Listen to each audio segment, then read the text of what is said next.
Plus 美国成长路上的 GPS， 欢迎大家来到 Harmony Plus 第218期微课堂。我们每周为大家带来分享，从2016年3月份开始，风雨无阻，从不间断。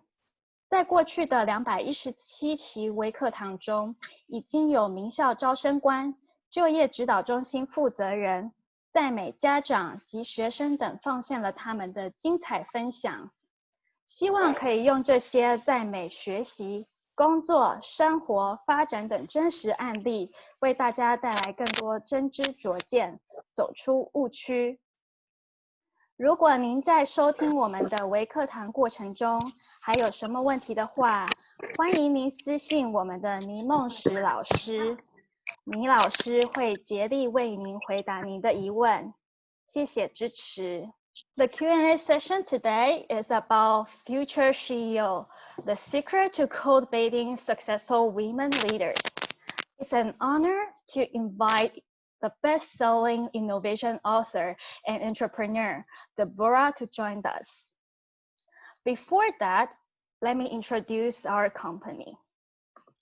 Harmony Plus is an official partner of leading universities and institutions in the US, such as UC Berkeley, Stanford International Research Institute, and San Jose State University. We are committed to providing top-notch programs to outstanding local and international students. Our company provides a variety of education programs and services. We offer academic programs like reading and writing, AP Chemistry, AP English Literature and Composition, SAT, ACT Prep, and college essay pre-writing. We provide soft skill enhancement programs like Future Entrepreneur Challenge and public speaking. We have professor research programs like data strategy, strategic marketing, and Internet of Things. We also offer college counseling services. Throughout the programs, we adopt a hybrid learning model, which is about online and offline, school and students, theory and practice, as well as education and service. For our guest today, Ms. Deborah has built out 5 companies in Silicon Valley, including Oshina Software, which creates innovative cultures at work, and Alley to the Valley. It's a national community of highly accomplished women for the purposes of deal making. Before she moved to the Bay Area, Deborah spent 18 years in Washington, D.C. and worked on Capitol Hill at the White House. She was also an on-air commentator for MSNBC, Fox News, and CNN. Deborah is also a best-selling author who published Unfinished Business, the 10 most important issues women face. In today's Q&A session, we have collected many great questions from audience. Ms. Deborah is going to answer the questions regarding herself, the foundation of world's most successful women, how to cultivate leadership in young students, and why it's so important. And we will also introduce the Future ShEO course. For our Zoom audience, if you have any other questions during the Q&A session, you can leave your questions in the Zoom chat box. Now, everyone, let's welcome Ms. Deborah. Excellent, thank you. Thank you, Deborah, for joining us today. Of course, it's great to be here with everyone. I'm very excited about this. Yeah, we were so excited, and many parents and students, they have already asked us a lot of questions. So let's get it started. Okay, fantastic. Yeah, so we would like to know more about your background, career, and also your experience. So can you tell us that what was your inspiration and how did you discover your career passion when you were a kid? Well, you know, for me, unfortunately, the career, the passion that I had as a child was not the career that I ended up in. So I have to say, as a child, I was highly, highly curious. In fact, when I was a little child, I would dig in the backyard thinking that I could dig to China. And then I always had my head looking up at the stars. So I was fascinated and remain fascinated by space and the galaxy at large. And you know, growing up, we're in the day of the age of the encyclopedia. So anything exposure that we had came from really what was taught to us in a kind of a rote learning environment in our school during that day and age.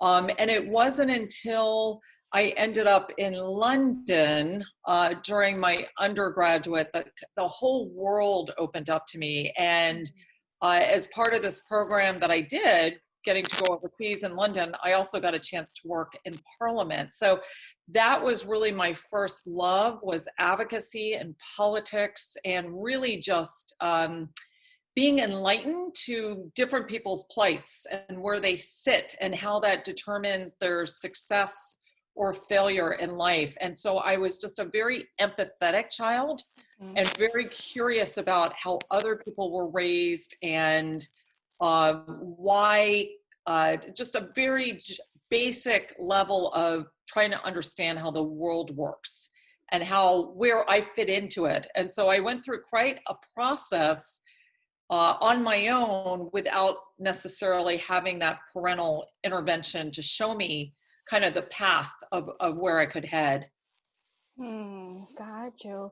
So from what you just said, I felt that along the way you always have had like a curiosity when you were a child. Very much so. And yeah, and do you have any role models when you were in middle school or high school, or even when you were in London? Yeah, so you know, most of the time as a child, my head was often in National Geographic. So it was less about an individual person, and then again, anything to do with space. And at that time, it was more around my interest in flying and Amelia Earhart. You know, just really these great women who were these incredible, I didn't know at the time, risk takers, you know, the first to really venture out and follow through on this deep passion that they had. But, you know, just as a child, I was really kind of plugging away and unfortunately had kind of the opposite guidance as one would hope from parents to encourage me to continue down the things that I was very passionate about. So I did not have that level of support. It was certain teachers that really kind of helped me along the way. I see. But you do hope that when you were young, you will have like a role model or someone to guide you, right? Yeah, without a doubt. Yeah. Yeah, sounds good. And we all know that because we have like search about you. I mean, all students and parents, we have searched about you, and we knew that before you moved to Silicon Valley, actually you were in Washington, D.C. Like, what made you decide to take this risk? And like, how did you determine if this risk was worth taking? So actually, the risk to go to Washington, D.C., I think in some respects was even greater than coming to Silicon Valley. At the time that we moved to Silicon Valley in 2006, we were really coming out here for my husband's job. And then I had to figure out how to reinvent this background that I had in politics and national media, and how does that fit in the land of Google and Intel. But in Washington, D.C., I was really alone. I didn't know a friend of a friend of a friend. I had no connections there. And I knew that I wanted to work on Capitol Hill. I didn't even really know what that meant at that time. But I arrived in Washington, D.C. I got a job as a hostess in a restaurant, to almost like an actor would do in Hollywood in LA. And I knocked on door after door after door after door on Capitol Hill, getting each door slammed in my face, wanting to be on a member of Congress staff. And I just kept at it, and I just felt week after week, as difficult as it was, to, you know, feel this constant sense of failure that I needed to keep going. I don't know why I needed to work on Capitol Hill. It wasn't quite apparent, but I just felt it was the right place for me at that time. And I ended up getting a job in a US Senator's office from Florida. And that was an extraordinary experience. And that really led to me getting a job as a foreign affairs legislative aide to a new member of Congress from Miami who ended up on the Foreign Affairs Committee. So from that point on, my whole world opened up. Not only did I have this opportunity to be on Capitol Hill during a very critical time in our foreign policy, but also she mandated that I gave speeches for her at a very young age. I traveled around the world with her, was at the United Nations. I had all these unbelievable leadership experiences and was kind of pushed out there by this member of Congress at a very young age. And I think if you can put yourself to take that risk and be slightly uncomfortable and learn that everything's going to be okay, and there's something incredible about rising to the occasion,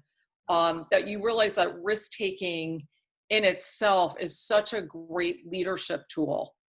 So, you know, that move was very difficult and very lonely in a lot of respects. And then coming to Silicon Valley in 2006, I had to very quickly figure out, not only, again, we had no ties out here, but I had to figure out, where do I want to work and how do I take this career, this Washington, D.C. career, and make it work in Silicon Valley tech?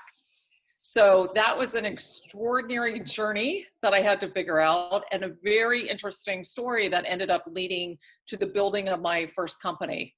And that actually leads to our next question. Like, what was your motivation to be an entrepreneur in the Silicon Valley?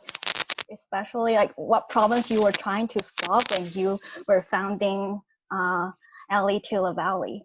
Yeah, so my first company was in the content space, and quite frankly, it was very serendipitous. I was interviewing at Google. I had seven interviews at Google, and then found out I did not get the job. And so I had to quickly figure out, what is my career path going to look like? You know, I'm reinventing at this point. And so that was just an extraordinary exercise in trying to figure things out very quickly, because we needed to keep us financially afloat as well. We were very reliant on my income at that point. And so, again, very serendipitous, was standing in line at a Starbucks in downtown Los Altos. Somebody turned to me and said, "You look like you're new in town. Who are you?" Started talking to this person. So at the time that we finished that conversation, this individual said to me, "Would you like to meet a venture capitalist at Kleiner Perkins?"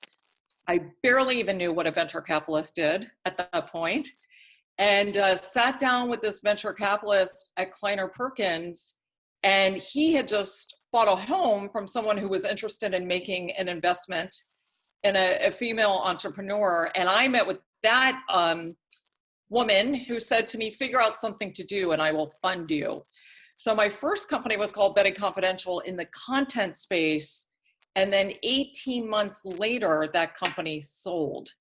And it was really a series of women in Silicon Valley who said very critical things to me at the right time. You know, whether it was how to scale my company, when to engage an investment banker, because the investment came quickly. The raising of $5 million was actually pretty easy. But then it was a question of, now what? Now what do I do with this? And it was that investment banker who someone recommended and made the introduction to, who ended up selling the company 18 months later. So I was fascinated by Silicon Valley and the mindset, because I was absolutely convinced if we still lived in Washington, D.C., this would have never happened. This company would have never sold. I wouldn't have gotten that support that I did. Because Washington tends to be a very dog environment. And sometimes it's just a matter of being in a place that has a different mindset like Silicon Valley and realizing that it's not even just a regional economy, it's just a way that people get things done, that they realize we're better together by helping each other. So I am grateful to these women who came into my life at various points to help me scale this company. And when we founded Alley to the Valley, I realized that I had an enormous network of women back on the East Coast and a really big network of very accomplished women now here on Silicon Valley. What would happen if we pulled these two groups of these two coasts together and we started Alley to the Valley really around sourcing deals between venture capitalists and female entrepreneurs and female venture capitalists, but also, you know, to create deal flow. And that kind of blossomed from there. We realized that any accomplished woman has so much to offer, whether she's a corporate executive, whether she's a lawyer, whether she's a scientist or an engineer, that we all come with these various backgrounds and these networks and this knowledge. And if we pull it together and think about deal making and thinking about asking each other for help, what is it that we need that's going to help us get to the next level, that this network could be incredibly powerful. And that's what Alley to the Valley became, was a national community to really bring an ask and an offer to the table, in person and online, to help people get to that next level. Wow. Thank you so much for sharing this. This was a very adventurous journey and sounds also quite rewarding now. Yeah. So we also learned that you actually have multiple roles, like entrepreneur and like author. Also, you're a mom. Like, how do you juggle your multiple roles and how do you manage your time? You know, time has always fascinated me, and how people spend time. And so when I have two boys who are 15, twin boys who are 15, and a daughter who is now 12, and it really is fascinating just kind of looking at the difference between how my boys spend time and my daughter, who's just very focused. And you know, it really is. My daughter will say to me sometimes, you know, Mom, I don't get my friends. They'll want to spend time on TikTok, or they'll want to do social media, or they'll want to be a fangirl of this particular YouTube star, and it makes no sense to me.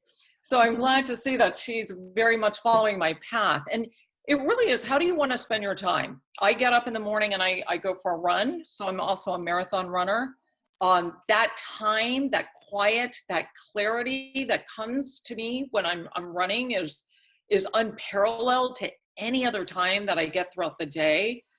So you can achieve whatever it is you want to achieve. You just have to have that goal, and you've got to back into it. I run everything. Every time I build a company, we figure out what is it that we want to ultimately achieve. And I run it as if it is a presidential campaign. You know that date, 18 months, 24, 36 months out, that you may be looking for an exit. How are you going to back into that? And how are you going to spend time in order to achieve all the things you're going to need to achieve to become valuable and attractive to another company that may come along to look to acquire you? So it really is, you know, you can waste a lot of time in the day, or you can utilize time to move the needle forward. And so for me, it has always been about moving the needle forward. Got you. Wow, even a marathon runner. That's Yes. so incredible. Yeah. So, talking about leadership and entrepreneurship, we would also like to know, like, how would you define a great leader? Like, is there any common traits you think a great leader should have? You know, first and foremost, and this has come with age and experience, there's a lot of things that have happened for me, that irrespective of my background, that I really had to figure out my value. And so I'll give you an example. I was asked by one of the political parties to start going on television. And this was at a time that there was a lot of focus, particularly on the East Coast, where people were completely absorbed in a big political debacle going on with one of our presidents. And I won't mention it, but you could probably guess. So everybody had their TVs on in their offices in Washington and Wall Street. And I was thrown out there on television with very little experience around media training, and also trying to figure out how do I, as I was in my late 20s at that time, I was debating guys who were gray hair, white guys, Harvard law professors, Alan Dershowitz, I think I was on camera with my third time, Marcia Clark from the O.J. Simpson trial. I think I was on air with her my second time of being TV.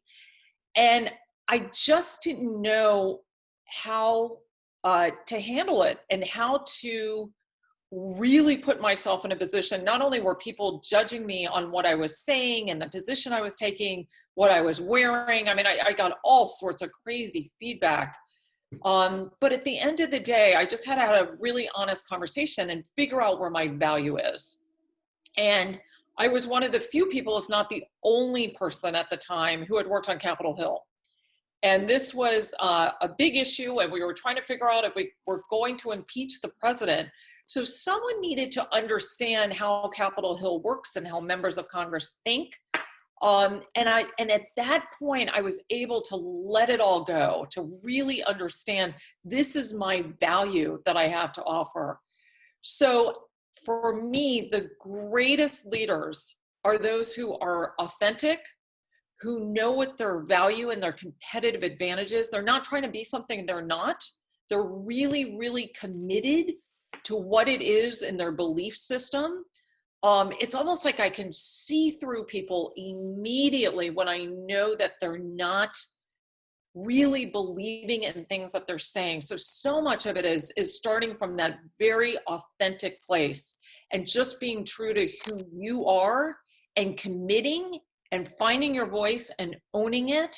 And then that is what's going to carry over to really get people to admire your positioning and really to follow you as a leader.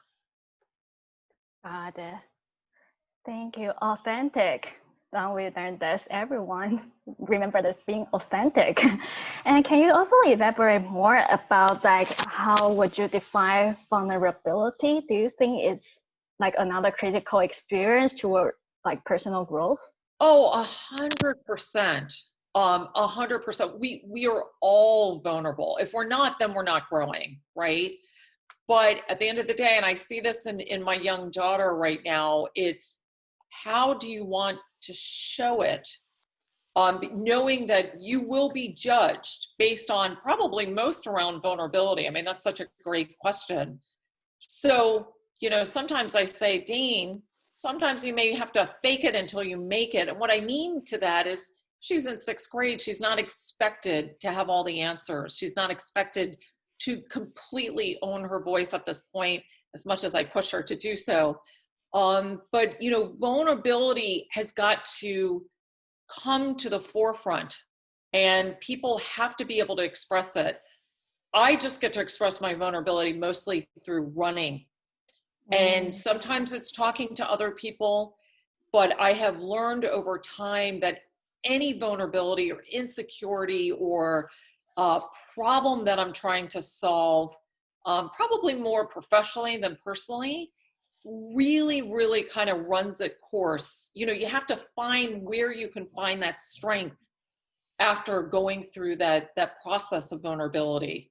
Mm-hmm. And whatever it is for you, if it's getting out in nature, if it's dancing, if it's whatever is going to give you strength after you express that self, it's really critical to mirror those two things right after one another. Got you. Yeah. Can you tell us a little bit more about that, except for you go for jogging? Do we have any other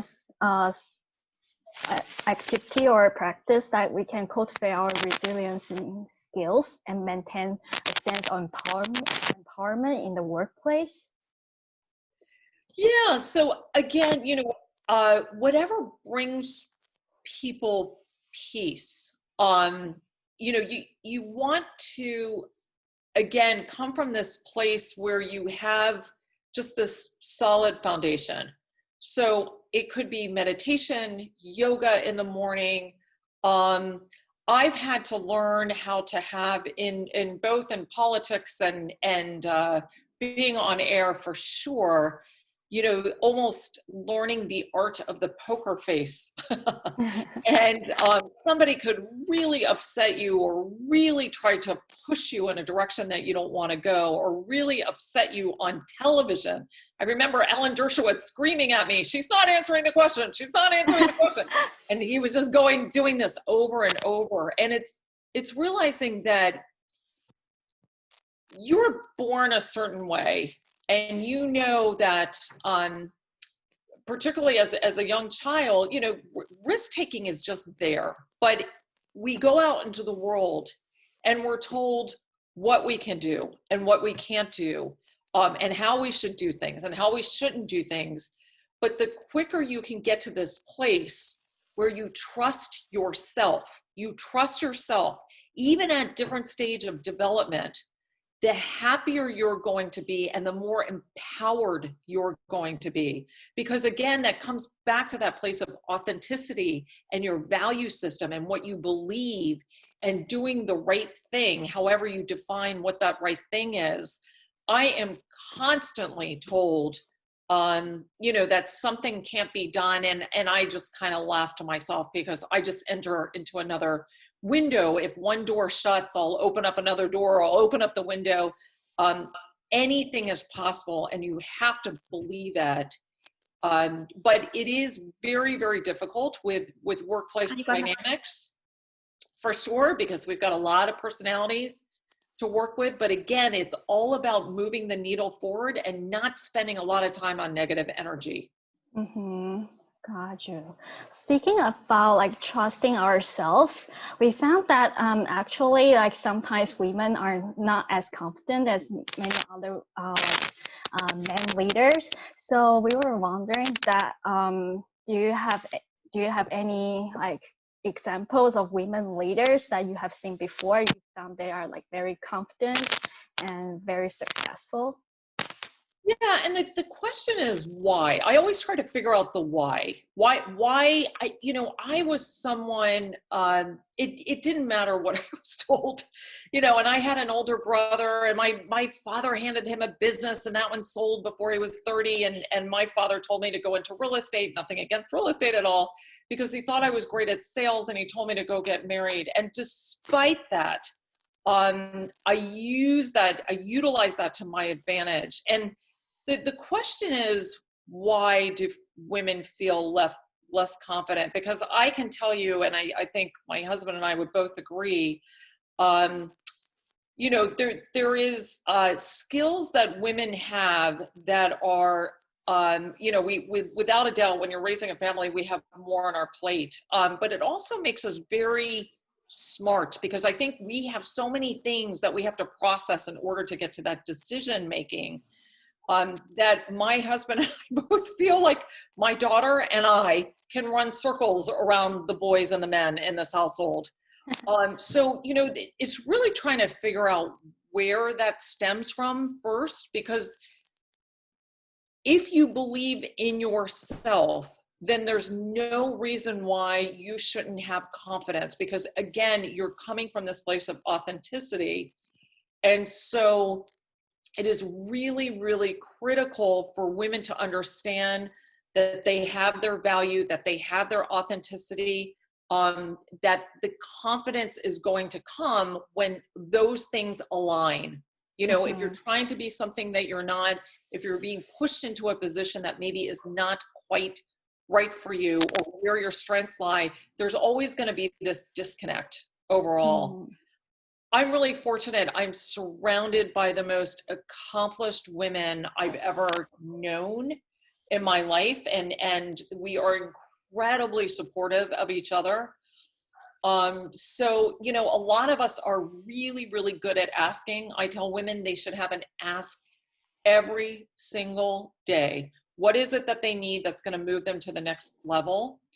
So I am constantly impressed by, probably more so by some of the women, just because the bar has been higher that they've had to overcome.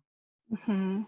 And for those women who may not have this resource to be with like successful women together, do you have any recommendation that or strategies for them to achieve a more prominent role in the organizations for women? Yeah, so Washington D.C. was one of the most, when I look back, and I thought everybody operated the way that they did in Washington. I said I spent 18 years in Washington. I learned how to do two things really well. I learned how to divide people, because there was always the division. You're with me, you're against me. You're for the bill, you're against the bill. Um, and I also learned that I adopted this us versus them mentality. And those were the two things that I learned.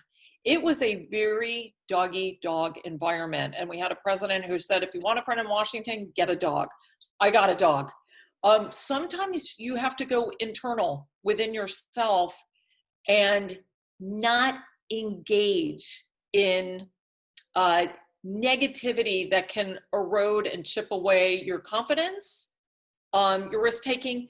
I mean, sometimes it's not great to ever lose a job, but sometimes it's better to lose a job than to be in this highly negative environment. And I have lost a job before just because it was my value system that said, I'm not going to go this direction. It's not right for me.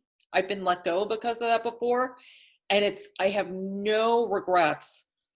So some of the strategies, you know, that we hope that women are going to achieve within organizations is definitely things we're going to get into in the class. But at the end of the day, it's making sure that you're heard, that your voice is heard. And I have to say, you know, I've been in all sides of, I've been the boss, I've been the subordinate, I've been the investor, I've been the investee. It is extraordinary to me, the demarcation sometimes that female investors will constantly complain when female entrepreneurs come to the table and say, I'm not looking for funding, I really just want to pick your brain. Where men will take a much more direct approach. So sometimes I think it's crystallizing what it is that you need and asking for it. And you may get a no, but you'll have no regrets. And you cannot have, we've got to use our voices much more so. You just gave us an example of a little bit difference between men and women. Can you also give us an example or your experience of men and women in conflict? Like, what's the difference in the industry, and what can we learn from men? Men are more direct. You know, I don't have fear of men. I don't have fear, period. I tend to be very adventurous. I've done a lot of crazy travels in the Amazons and the Sahara deserts. Not a lot scares me. So I think I am a pretty big risk taker. So sometimes it's hard for me to understand where fear lies. But someone gave me a piece of advice a long time ago. And he was an investment banker in New York, and his wife was a very famous anchor on CNN. And he said to me, just adopt that business is just business. It's not emotional. And as much as we want to make all aspects of our lives emotional, if you can learn how to, you can be empathetic, there's nothing wrong with that. But to be less emotional, that this is really, at the end of the day, everything is about winning. It just is. But we want to strive to get a win-win resolution. But if you believe in your position, whether you're trying to close a deal, you're trying to ask for a raise, and you truly believe this is the right thing, that by me asking for a raise, I am going to have higher productivity and higher value to you and the company, then that you just have to leave it at that. I don't want any woman to have any regrets of leaving anything on the table. And so often there is, I don't even want to say necessarily it's a men and women in conflict situation, but sometimes I think it's just different personalities that can see things very, very differently from one another. And so I think if we take this approach, like, we may be in conflict, but let's strive to get to the win-win. That's the best position of all. And I think really how women can elevate themselves. Got you. And do you think that women have different kind of strengths in terms of leadership compared to men? Yeah, well, I think we're going to take a look at that now, right? Particularly when it comes to political leadership and COVID, for sure. Yeah, I mean, I do think that the more female leaders that we have on top that have really strong P&Ls and really strong revenues and market caps and companies, we are going to start to examine more and more what is it about their leadership style that really supports them growing and scaling and generating more revenue in business. But, you know, clearly women are definitely tend to be very good listeners. And I think one of the most critical things towards company growth these days is understanding what's on the minds of your people and being able to harness all the passions, interests, and hobbies people do, not just the job they're hired for. I think COVID is going to force us to do more with less people in our organizations. And so the more that we're in tune to people's rhythms, we expect everybody to work 8 to 6, 9 to 5. And one of the very early lessons I learned coming to Silicon Valley was sometimes people's rhythms are just different. And my first co-founder actually was a male, and he was an engineer. And I had to learn that his best work was in the middle of the night. You know, it wasn't during daytime. And I used to get so frustrated, but the next morning, the work was always done, and it was done magnificently.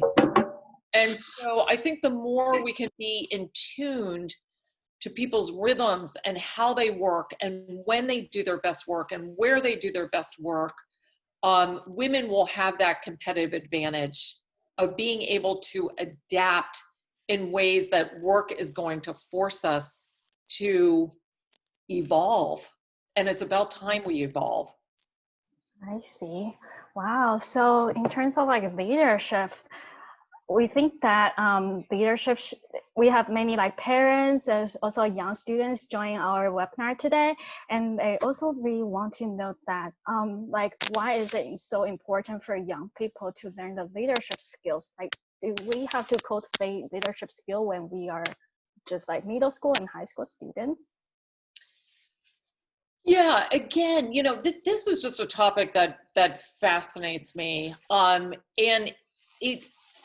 what I tell my daughter, who again is in 6th grade, you know, the quicker you can figure out who you are, and I don't expect her to know who she is completely by the time she's in 6th grade, but there's so many advantages. There's so much exposure that young people now received that is going to help them define who they are and where their passions are. There's so much more support in that regard. So they're at such an advantageous position. But the reason why leadership is so critical at a very young age is by being pushed, you know, just beyond our comfort zone. And this could be on a daily basis. You know, I sometimes will speak in front of thousands of people, and sometimes I've got to go convince a venture capitalist why he should fund my company or why she should fund my company, or we're negotiating on a term sheet over acquisition. Every day I wake up and I think, I can't believe I've got to do this today, or I've got to jump on television. I'm not up for it. And the more we push ourselves and realize we can accomplish and do it and rise to the occasion, the more alive we feel, the more confidence that comes to us. And so being pushed beyond our comfort zone is really, really critical when it comes to developing those leadership skills. Got you. And actually, this question is from a very shy student. She asked that if I am an introvert person, can I be a leader? Of course, absolutely. And sometimes it's the introverts that when they speak, we pay even more attention to, because we know that what they have to say is really important, that they're not going to talk for the sake of talking. I mean, again, I spent 10 years on television with mostly people who wanted to hear themselves talk. And every now and then I would get really lucky to be on air with an incredibly thoughtful, introverted person. And this person didn't need to talk for the sake of talking or didn't need to yell in the debate. But when this person spoke, we all listened. We all leaned in and listened to what this person said, because we know that by them saying what they're saying was going to be incredibly meaningful to the conversation and the debate overall. Yeah, every leader has different leadership skills and also styles. So, and they also want to know how can they improve their communication skills, and how can they find their voice and speak very confidently in front of other people. Yeah, it's a great question, and it's something that's always in development. It's always in development, and sometimes it is interesting, the difference of being raised as a girl, because again, the world, our parents are expecting one thing, and teachers may see us differently than boys, and then you go into college and your professors may see you differently, and then you get your first job, and we're always placing judgment. And that again is when you have the belief in yourself. But communication skills, very, very, very, very few people are just completely natural of it. I don't know if people know who Nora O'Donnell is. She's the anchor on NBC News, CBS Nightly News. We all started together with NBC. She was one of the few people that I knew at a very young age she was just a natural. She was just an absolute natural in her communication skills. And her mother talks about when she was even a toddler, she would just talk all the time. But it is a process, and you have to recognize too that me speaking on stage versus speaking to you today are two different mediums. So I have to readjust and work at getting good at Zoom calls just when I felt like I was really doing great on stage. So everything is a different situation. And I noticed the other day, I went to go walk my dog in a park, and it was all these big men over 6 feet tall. They were 6'3", 6'4". And I said, "Good morning," in a very deeper voice than I would normally do. And they sort of, just didn't ignore me, but didn't also acknowledge me the way that I would have hoped. And so I had to inject myself, because these were my neighbors. So I needed them to hear me and to let them know that I was there. And then they completely accepted me from there. But every situation is almost going to be like a test. And you can challenge yourself to find your voice in each of those situations. I've had to work at it. It has not come completely natural for me. It seems like everyone has the potential to become a leader. So we have another question from a student. She asked that I'm And for getting admission to STEM-related programs, like how will learning leadership skills help me to achieve this goal? Yeah, well, leadership skills is just fantastic all the way around. And I just was walking this morning on a hike with someone who has her PhD in material science, and we were talking about how she had been the only women in many of her programs and even among the jobs that she has as well. I was the only woman in the foreign policy arena at the time. I was the only female staffer during the Gulf War as well. And you have to leverage that to your advantage and know that you have something different to offer. So, STEM is great in the fact that many more girls are going into STEM related programs and taking that education path. I do still hear about challenges, maybe sometimes in the workplace as well, but there are going to be points where you've got to go a little internal because the environment is not great. Maybe the work is great, but maybe the surrounding area is not great. But people are going to respect you no matter what when you do great work, when you figure out your value and you make sure that your value is recognized. Gotcha. Thank you so much. And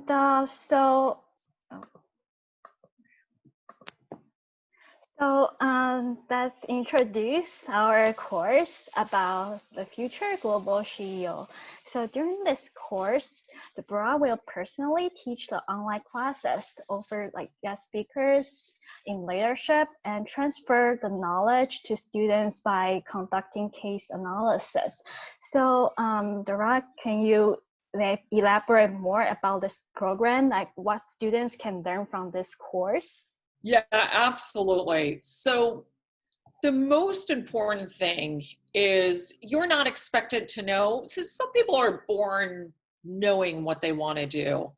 But the more you develop even a resume, no matter what your age is, I made my 9th grade sons create a resume because they have a goal of where they want to go to college. And now they can visualize what it is, maybe some holes that they have in their resume in order to achieve where they hope their college missions may lie. So this is really about visualizing and crystallizing what it is that you want to achieve. And maybe it's not a career path, maybe it's more on the leadership side, but we're going to create that workbook, that vision of how to get from point A to point B, and making sure that you have all the skills, along the way to support what it is that you ultimately want to achieve. Got you. And this is like a very rare opportunity to work closely with Mr. Deborah, and we can explain this this later. But before that, we actually received some other questions from our Zoom meeting chat box. So there's a parent asked that, what step did you take to make people recognize your ability at the time when you just moved to Washington, D.C.? So I felt Washington, D.C. is one of those places that I won't overgeneralize, but most people had connections. Most people's parents knew this member of Congress. I felt like I was the only person that didn't have connections. I think it was perseverance, and inevitably what got me a job on Capitol Hill working for this US Senator from Florida was I won't say relentless, but I would say resilient. And I was tenacious, and I was not going, failure just at that time was not an option. And I remember through my hostessing job, I had earned enough money to buy a bike, and the bike gave me freedom. And I used to ride to Roosevelt Island every weekend, right near Georgetown. I'd be freezing cold, And I'd ride through the rain and the sleet, and I would go to Roosevelt Island and I would read his quote about failure, that it's better to try and fail than to not try at all. And that was sort of my mantra.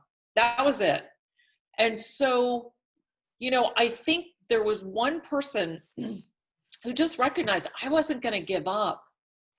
And it was that person who said, look, if this Connie Mack, who was related to the baseball player in Philadelphia, he was the grandson, he said, if he wins the election as US Senator, I can get you an interview.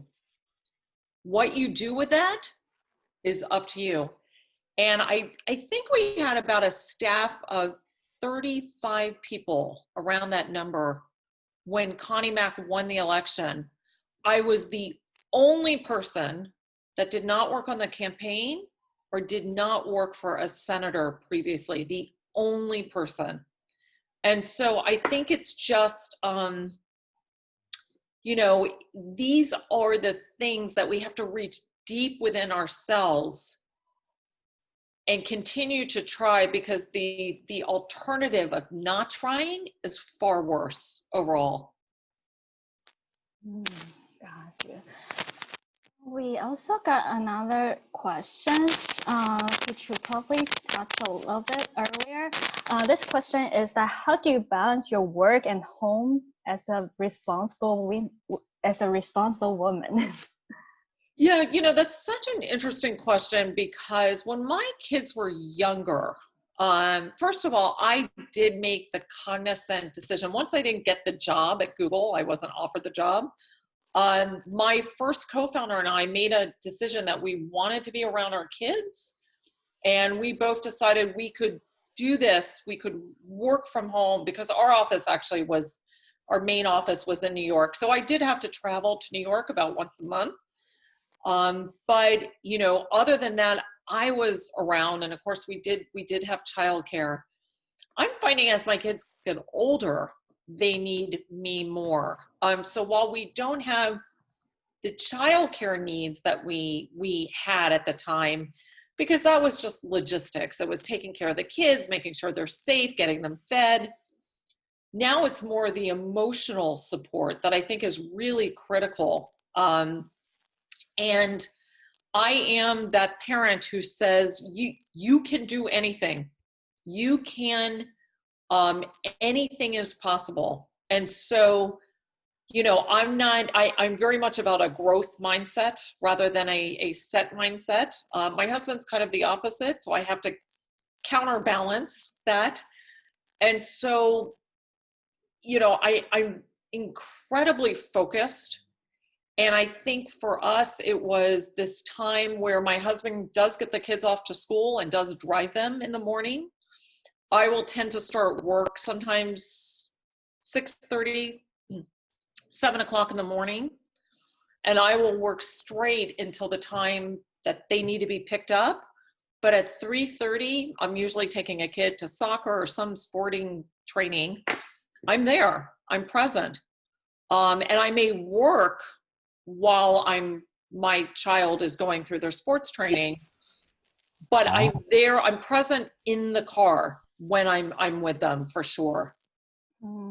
It's all doable. It truly, truly is. Mm-hmm. Yeah, and we got another audience asked that how do you lead yourself to be confident? So I think that just comes with experience. I call myself a human Swiss Army knife.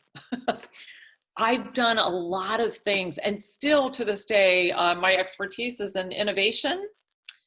And I chose to go on a path of working with the big consulting firms like McKinsey and Accenture and IDEO rather than going in-house. I'm too much of a maverick.